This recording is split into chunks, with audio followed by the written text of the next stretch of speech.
Welcome, everybody. Good afternoon. You have chosen the right place to come to have your lunch and hear a great panel. We're going to be talking about unlocking growth, how leading brands turn first-party data into powerful outcomes.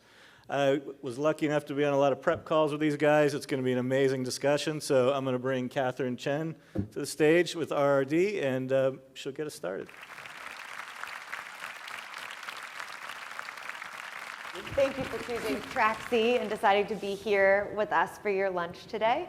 We're really excited, and this is an informal lunch discussion. So we have tried to tee that up and kind of how we've prepared for this. And I would love for anyone out there, if you do have questions in between bites and you have something you want us to dig in on or follow up on, please raise your hand, and I can, if I kind of do this, I can see people. But raise your hands, and we're happy to have a discussion or riff on anything further that you hear here.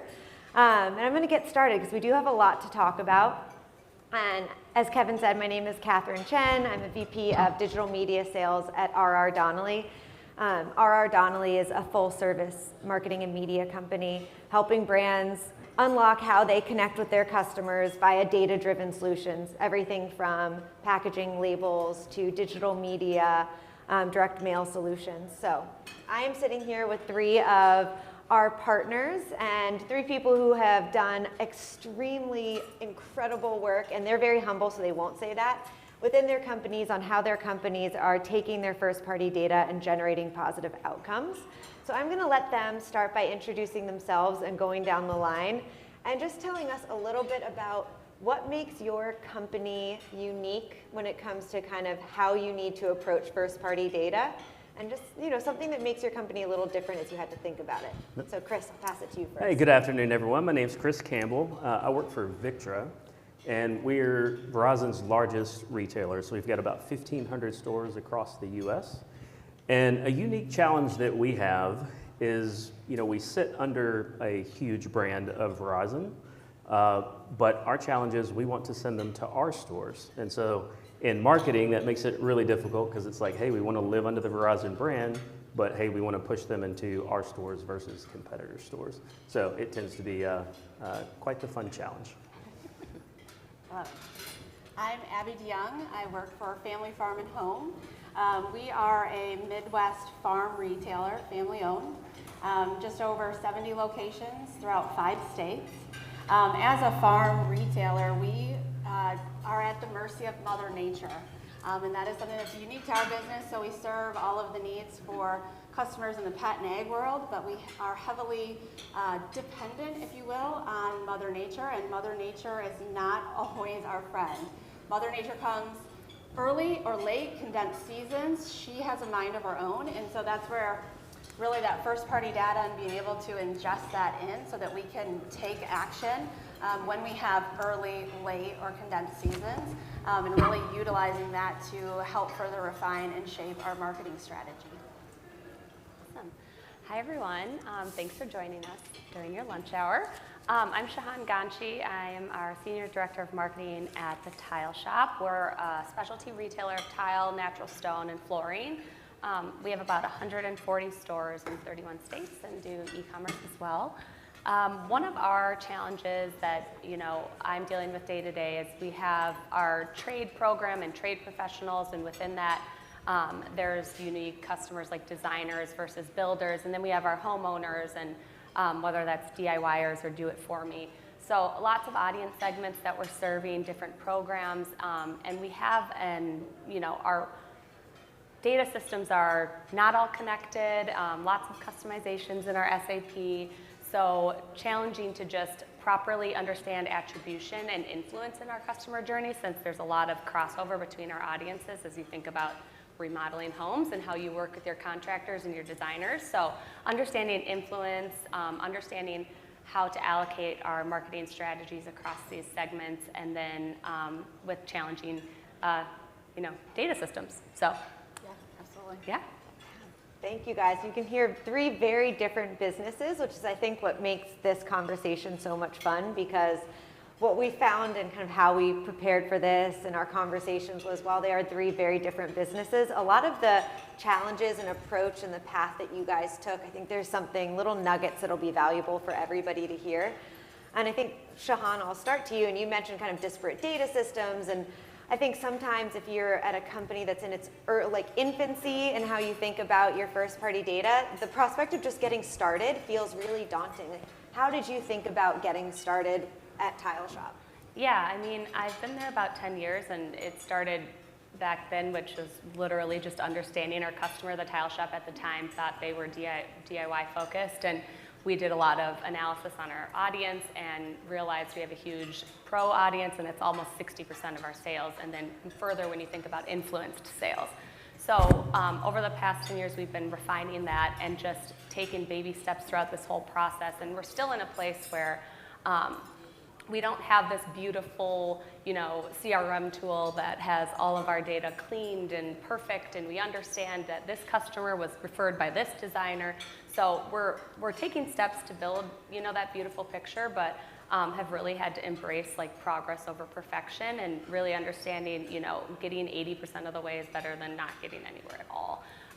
So as we've just kind of been on this journey, we've had to figure out ways we can, as smaller and leaner teams, leverage as much as we can from our first party data. So, more recently even still, we're building automations through our email platform that are triggered off of different reports that our sales teams are using. So it really helped us think about ways we can leverage reporting across functions, across sales and marketing, when you don't have these perfect systems all aligned together. And is it perfect, and are we, doing it in the best way? No, but we're reaching our customer and we're communicating with them and we're getting in front of them, and we're able to move more quickly then when we do some of those things. So that's something I've really had to we've had to do in our journey for data. I love that, and that siloed approach. I think everybody is, you want that everything is connected and everything flows in. And I think in all reality too, for us to meet and to hear others, a lot of retailers or brands have data that is siloed and is, you're trying to work together. I had heard a quote, and it basically said, you can't learn to drive a car in park. And I think that applies personally and professionally, right? But you have to find somebody that knows how to drive. You need a partner like I have found with RRD. That's my driving instructor, and they're going to help show me how to do it.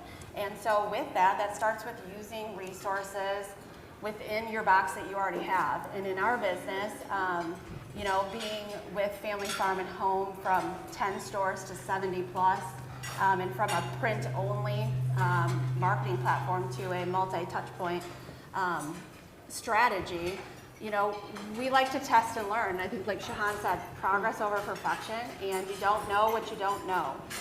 So the ability to do a mixed media model test through the platform and being able to ingest that data.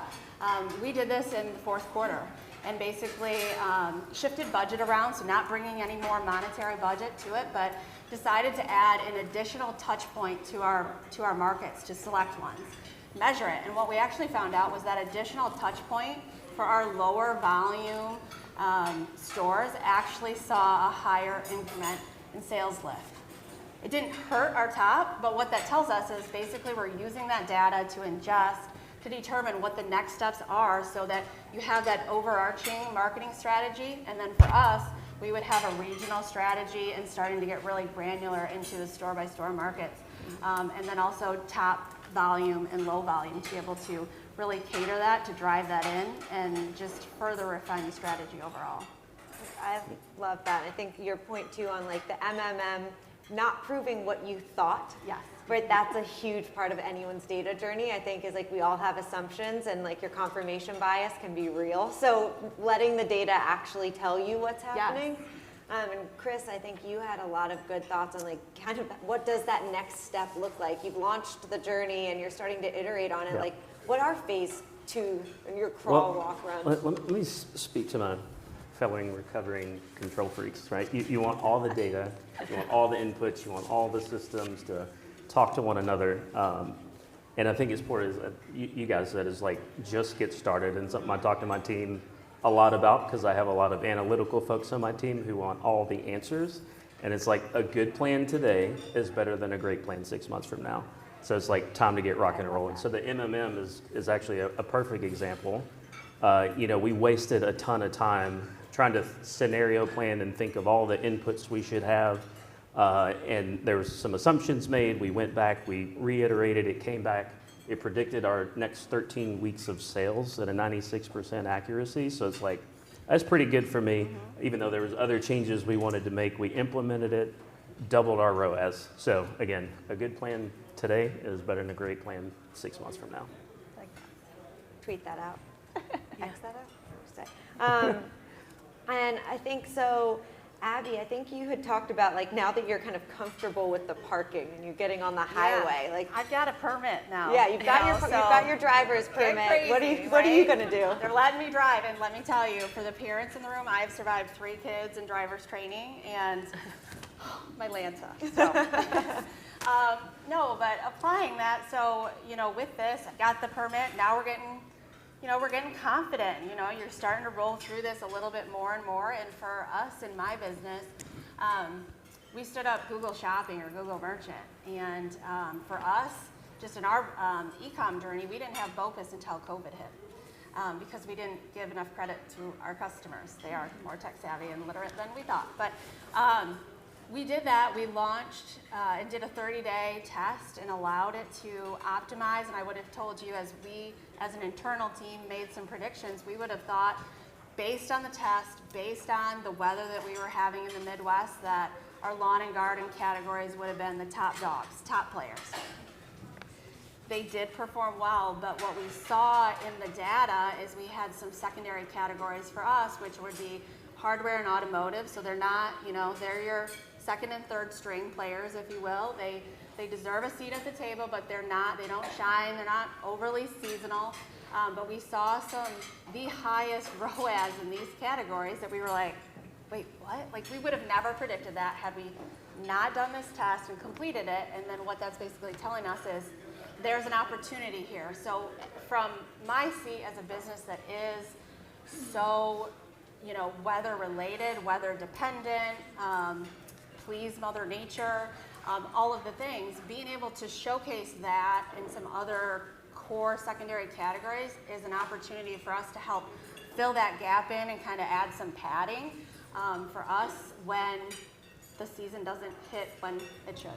Yeah, I think you spoke to too, just testing in general, and you've Yes. mentioned it so many times. And when you may not have incremental budget, or you don't have a testing budget, or your testing budget got pulled, for the remainder of the year, given macro, whatever it may be. I know we've all been in those situations, but having the right partners that you can go to and be like, we really need to be testing this. I really need to better understand the incrementality here. I need to better do some A/B testing across these segments. They will find a way and carve that out in a way that you can still accomplish that, and you just have to stick with it. It does take time. It's like these small, incremental, consistent improvements over time that make these big changes and that you learn from, but committing to those and then bringing your partners and your teams throughout that journey is just so important. So it's not, you don't necessarily need that incremental budget, that big, minimum test spend of $50K. You can go and do these smaller things and learn what test what you even think because you could be wrong. People, it's really interesting. I mean, we've recently, personalization is something obviously with first party data is really helpful. We can segment our audiences. We've seen such improvements across like designers versus contractors versus builders. Now that's a lot more time for your creative team, creative production. And sometimes it's really valuable. You see it better engagement. You see better when you take the time and invest in that personalization. We tested, recently in a campaign our, retail ads in our pro audiences, and they actually performed better than some of our personalized pro messaging. So I think it goes to show like just constantly doing some of these things to test and optimize against and make sure you're, challenging what you think at any time. Yeah, don't be afraid to fail, right? To Yeah. Like, you know, marginal losses. Yes, but, yeah. but don't be afraid to be wrong in what some of your assumptions are.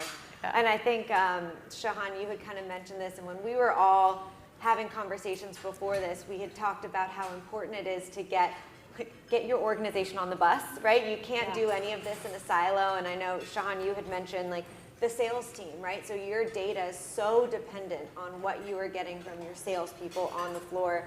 Can you guys all speak to like why is that so important to have your leadership team and your cross-functional partners on board? And how did you do that? Because I bet there are a number of people in the room who have things that they want to do, and the struggle is getting the budget to do it, getting the right people to do it, getting people to have patience that the KPIs are coming. Yeah. So I think that would be really valuable for everybody to hear.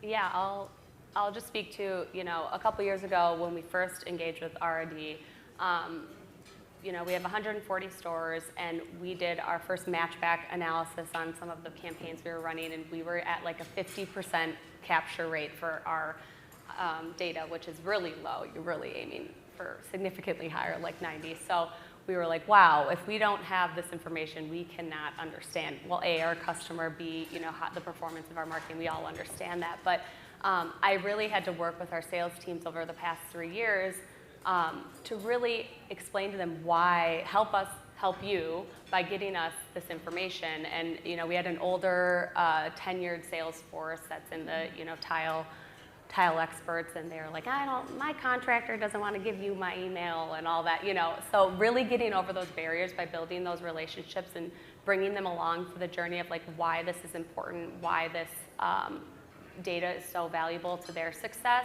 It's a lot more of that internal alignment than you'd think, and it's just people who aren't living in it day to day having to constantly manage that and communicate that.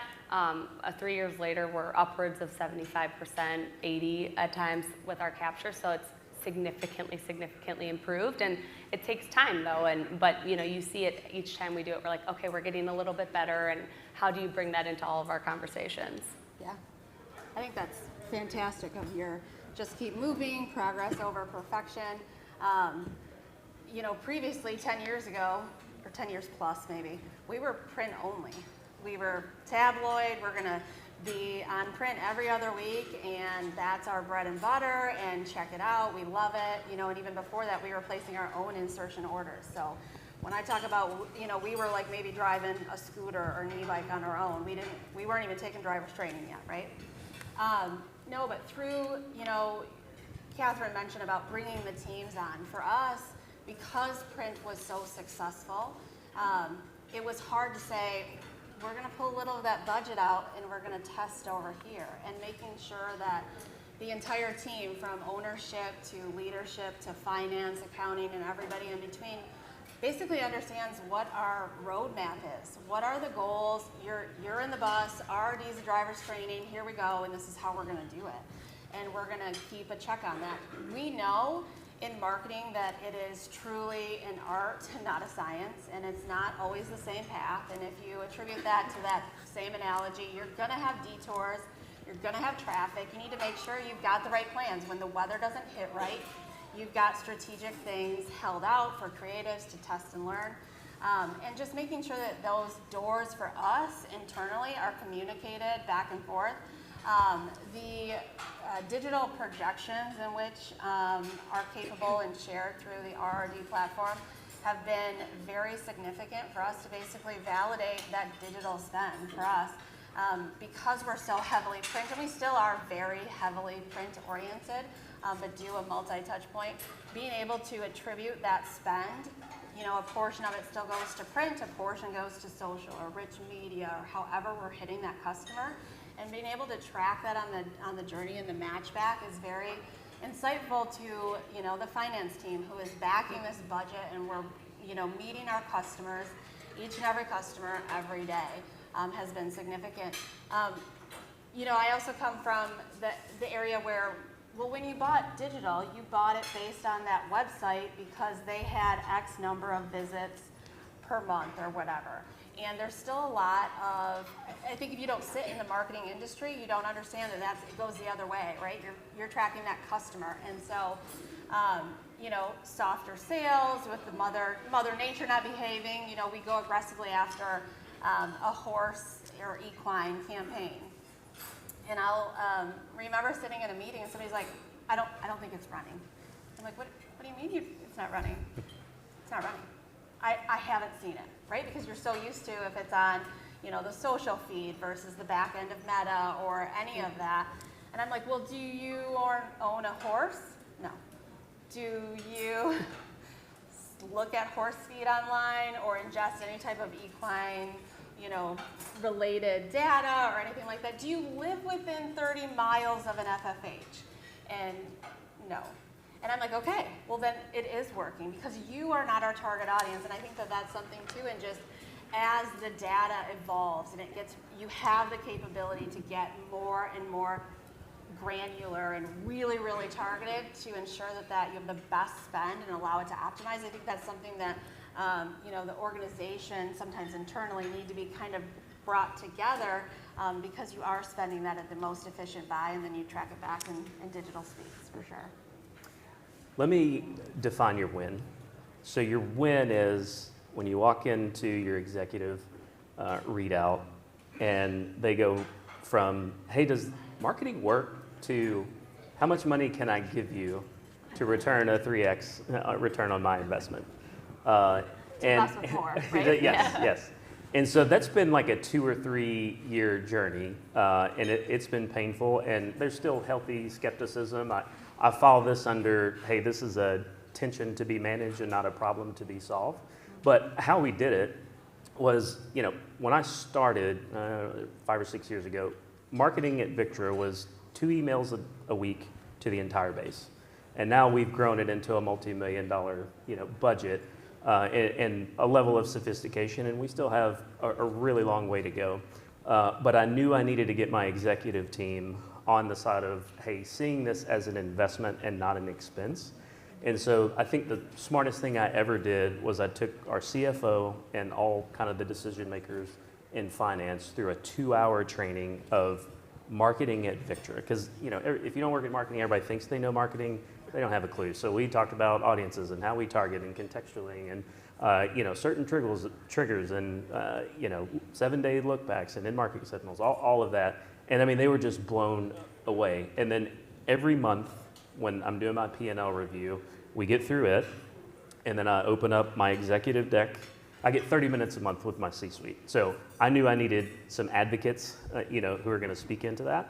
And so I go through top level, like, hey, here's what we've, invested, and here's the return on our money. And they're like, hey, could you manage my portfolio? I mean, if you're given those kind of returns, right? And so now, I can walk into that 30-minute meeting and say, hey, Rich, I need, another $500,000 to drive X amount of store visits, and it's going to return this amount of boxes and incremental GP. And so it's taken a long time to get there, but I would say, hey, bring your finance team along because they're going to be your advocates even when you're not in the room.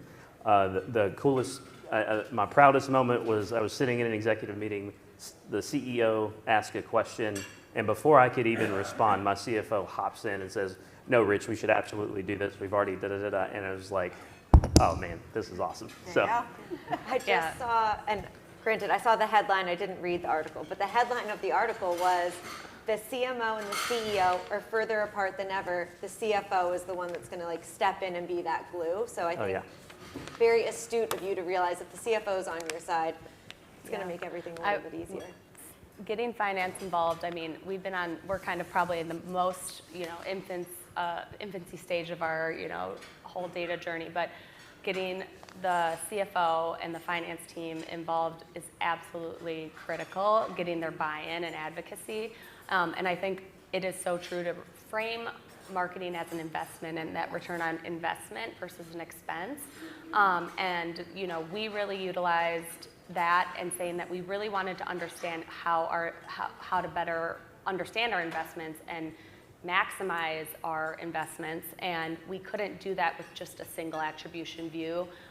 It can be really misguided, and in marketing, it's our role to really find the best optimal mix, and that you cannot look at a single attribution view. And we had to advocate as our first, big MTA or multi-touch attribution analysis across our audience segments as, really trying to understand. And what we found from that was, we were seeing all this traffic and we were being questioned about display and upper funnel media and what value it brings, and you don't see that return. And we did that multi-touch attribution and saw that across our audience segments, over like 28% of them engaged throughout their path to purchase with these upper funnel touch points. And it really showed where, to our finance team, how you have to look at these different views of our mix, and it really gave us the buy-in to then go find partners that really could help us even expand on that story, like RD, and really do an MMM and start painting that better full picture of our customer's journey and all these different touch points and how to better,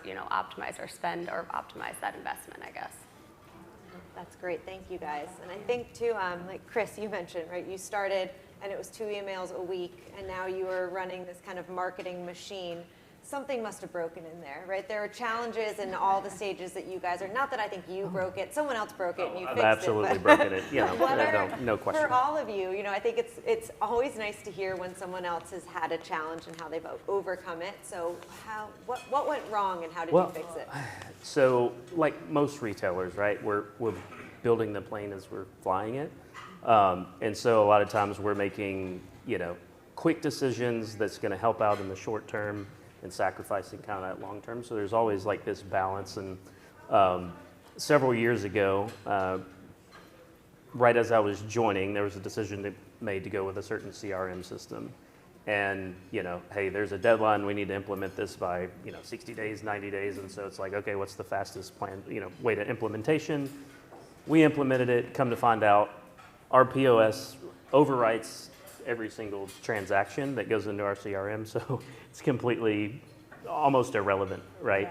Yeah. And so now we've had to partner up with you guys to help us make sense and have a single source marketing of truth that can deliver our audiences. And so, that's one where, hey, it was, it's always run faster, more faster. We literally have T-shirts that say more faster.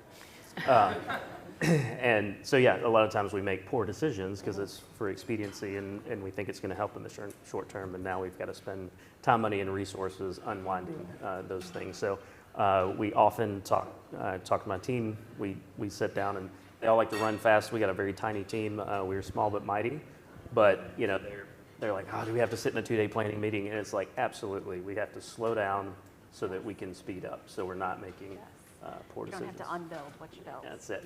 That's it. We've all paid for that, right? You have to move. We got to make progress, and you got to take those first steps. And I think it's realistic that everybody has these challenges within each and every one of the unique businesses, no matter if you're a brand or a retailer or whatever. But you just have to move forward and take those steps. We, with the silo data, we don't have everything kind of coming in, and so we lean heavily with RD on ingesting that as we continue to build that out and bring all of the strong but mighty teams that are in all of our departments together, right?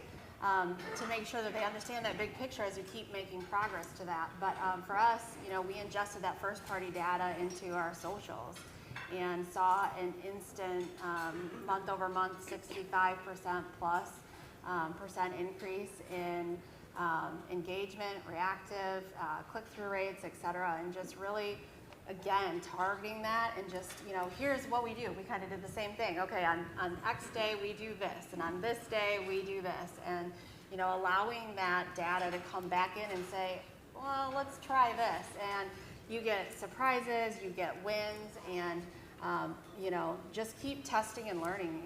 That's always something that's a huge opportunity. If you've got to vet it out. If you think it, test it, and test it again. And I think that's just, you got to keep moving and keep evolving. But to Chris's point, you don't have to go a million miles an hour. Just press the gas. Yeah, we do a lot of MVP conversations or, minimum viable product, and, working alongside our sales and having that really strong partnership with sales. And I feel, lucky that I work in an organization that really allows for testing and failure and really believes in the relationship of our sales associates with our customers. As working with the trade especially, it's really important to have that relationship versus that transaction. And so they give us a lot of leeway in the sense of like, okay, we want to send these emails out to this audience, but we know we could be hitting people who also have, like I mentioned in the beginning, we have complex ordering, so they have open orders, and maybe we have someone in there that actually has been active through influence sales, but so it's just not as clean as we'd like. You can just analysis paralysis, pick your holes in so many things, and sometimes you just have to say, hey, if that happens, we're still getting a message in front of our customer. What's the biggest risk we could have with that happening? They come in and they talk to their sales associate. What's another touch point? The sales team's like, we'll handle it. We got it covered. If it's a significant issue, we can revisit. But like, how do you take your data and just work with your teams and say, how do we test something? How do we just try it and handle that 20% that there might be an issue or a risk and mitigate that? And how much of a risk is that to be? Is it really going to be wrong, or is it just going to be different or not ideal? So that's something that we're constantly kind of looking at as we're trying to move things forward and try new things. And as you guys look at kind of moving things forward and trying new things, I would imagine that a part of that, it has to be like a build versus buy, right? How much of this do we want to have in-house? How small and mighty do I want to keep my team and outsource? So, I mean, Abby, I don't know, I'll put this to each of you, but Abby, I'll start with you. How did you approach kind of, what do you build and what are you trying to source and get a partner to do for you? Yeah. My journey for sure, we were always like, we got it, we can build it, we're going to build it. And you start doing that. I mean, we were literally contacting all of our newspapers from a print perspective and running the insertion orders. And then it's like, we're going to launch a loyalty program, and Abby and her team can manage it. And I was like, oh, okay, we'll try. And so it's okay to start, and then you find that out. It's kind of like your own internal test and learn, but you have to recognize where you need to lean on for assistance and where, for sure, we could say we're going to stand up this department and this is how they're going to do it, and it's a whole team of data scientists and they're going to run all of that. Or I can just lean on my driving instructor who that's what they do, that is their specialty. And for us, it was a slow process. It was, we need some assistance in just placing print. Okay. And then it was, have you guys ever tested this? Have you ever tested just rich media? Maybe you should try it. Okay. All right. Well, if we, again, working with the budget that we have, we'll shift a little bit of budget over into that and we'll test it. And we were really slow, to adapt to that. And I think, as I mentioned, we didn't have an e-commerce for BOPIS until COVID hit, and that wasn't even fully functional until September. We did that to provide the needs for our customers, and it came together very quickly. But with that, we were able to kind of hold out. We kind of had that print piece that always was so successful for us. But through the partnership with RRD and being able to continue to test and learn, and okay, we're gonna add in CTV or OTT. Let's test that out. Does that really resonate well in all markets, or should it be in select markets? And really utilizing the data to be able to shape that. And for us, once we got started from being, yes, we got it in-house, and then you lean on a partner, that growth just happened naturally for us in our experience over the last few years. It happened very organically in how we started testing more things, and you see the results, and you have the matchback analysis that you can share with the other teams, with your finance and leadership and ownership, to show where that marketing investment is going for and how that translates into sales and extra footsteps into the stores and the multi-touch point, and it just keeps going. And then now it's, for us, it's at a point of, okay, well, what are we going to do next? Are we going to run faster, do more with less? You keep going, but you never stop learning, right? Your target audience, by the time you're like, okay, I got to figure it out, their behavior has changed. So just know that, just there's a constant opportunity to further refine and grow and keep testing and learning, for sure. Yeah, and I think that buy-in, it's kind of the partnering with my CIO and CFO it's helped them understand the vision and the long-term strategy of where we're going so that we can get the buy-in to do some of these things. But I think, back to originally when we just started working with you guys in the beginning of the year, it was because we really wanted to take that next step to really go beyond just, single attribution. We weren't feeling that the partnership we currently had was really working, and that it was very, challenging to take that next step into media mix modeling and store segmentation, and that's kind of the future vision. And when we started looking into those things, it gave us time, but partnering with those internal stakeholders and having them understand the vision helps you build that path. They understand why you may prioritize one, IT priority over another. They understand why that data feed to your Google Shopping or your Meta is so important. So it's really those relationships, I think, too, that have helped build that. And I think we're all guilty of it, is either your team or or the company thinks, oh, we can do that. Maybe not, we can't do it better, but we could do it and save a little money, right? And so we've all been down that road. And I'm just a huge believer of, hey, if I try to build this in-house and build this team and try to prioritize, like, I got to knock it out of the park 100% with this hire, and then, hey, who knows how long we're going to be there? And it's kind of like, so we actually looked at, hey, do we scale our team, build out a huge marketing organization, or do we just leverage partners who have this expertise, who's always going to have a strong bench? And so, we've moved to, hey, let's find a partner, our RD, who we can lean on for their expertise. We appreciate that. And I think one thing that I loved hearing about, and it kind of goes back to the start of the conversation that we had on assumptions that you make. And I am sure I think Abby, you mentioned this, your audiences are always changing, right? But you probably had some assumptions about who your audience was when you were starting out in your data journey. And what surprised you about what you've learned about something, either with how your audience engages or where they are, or behaviors that you hadn't thought about in your beginning? You, Chris, feel free. You want to start? Yeah, why not? So let me speak into my visionaries out there. We're always looking for home runs, right? And I think I talked to my team about, like, let's play Moneyball. Like, where's the singles and doubles? And sure, we go after those home runs. Like, so the MMM model, that was a home run for us. We did a partnership with Mr. Beast from an influencer. That was a home run for us because it 100x'd our followership. But really, the singles and doubles are, from an influencer standpoint, is understanding, like, hey, 30% of our sales are actually 55 plus. And so, hey, we needed to shift our influencer strategy to find more folks who look like that, but also, how do we go for the millennials, who are just kind of getting started. Another one is we really wanted to understand, like, what's the lead up to someone buying a new phone? And so we wanted to see, like, what is their behavior kind of leading up to that purchase? And so what we found was, like, expecting parents, right? Is, hey, people who are searching for, nurseries, or, how to, anything related to, a child coming, kind of led up to them purchasing a new device because they want to take pictures. Same thing with grandparents. Another one is, hey, children coming of age, so in that kind of middle school range. Okay, hey, here we can target these consumers, and the creative we should look like this. Or, hey, people break their phones. So surprisingly, Mondays are really busy for us because people have a really good time on the weekend, right? And so it's like, hey, what creative copy can we go after? Kind of targeting those specific customers. So those are all singles and doubles that really stack upon one another to help us really get those bigger wins over time. RBIs right there.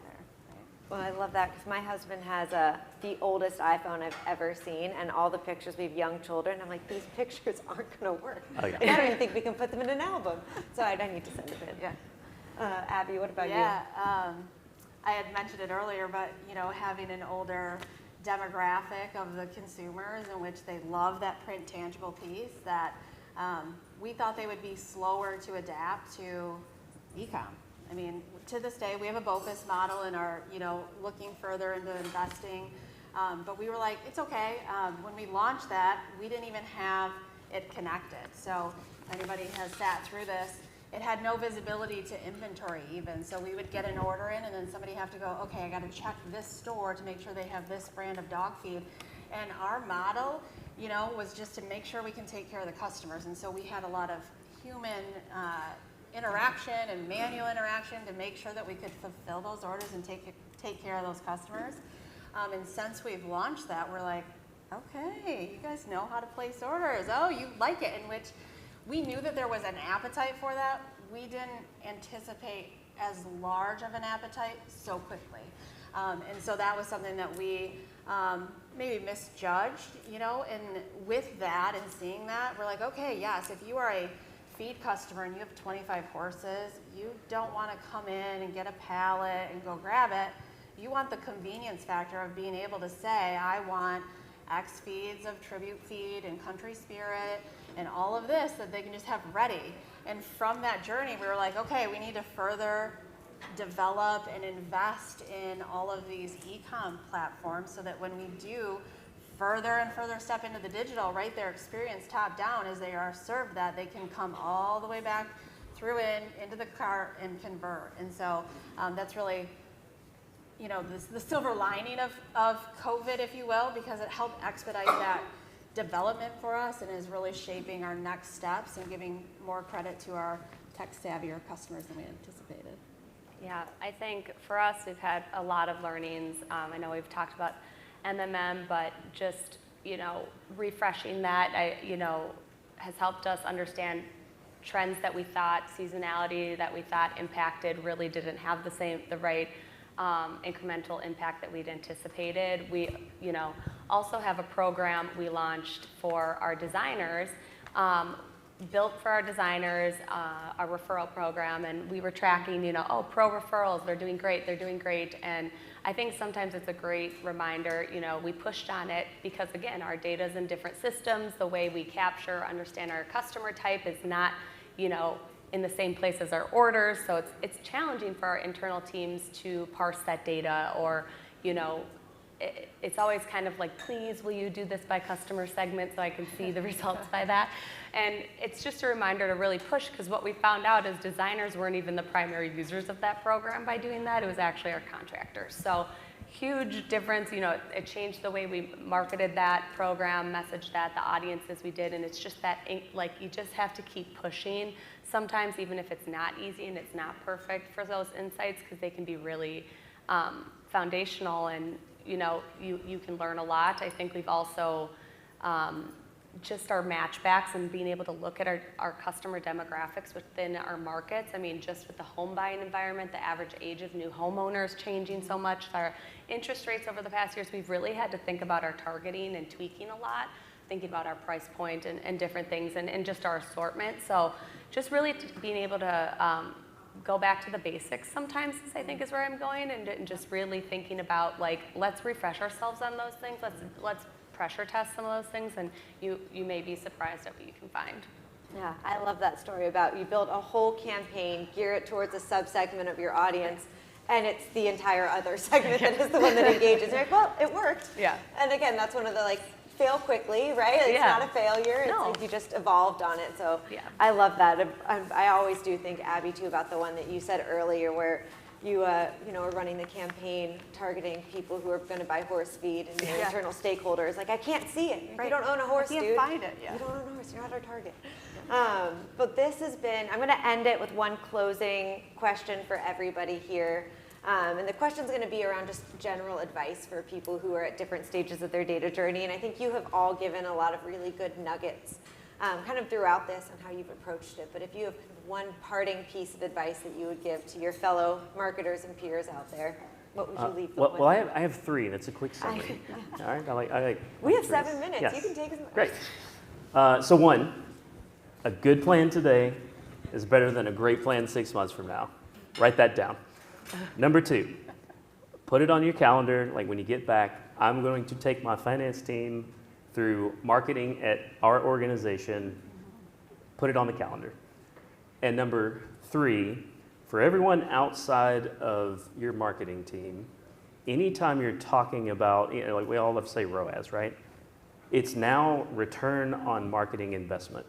You want everyone in your organization, whether it's sales, operations, finance, you want them to see it as an investment, and then here's what we're delivering. So I use ROI, ROMI on all my slides, because that's language that they can understand, because all they see is a big fat number on the P&L as an expense. And so Can't changing the culture a little That's bit. it. Of how you do That's that. it. Yeah.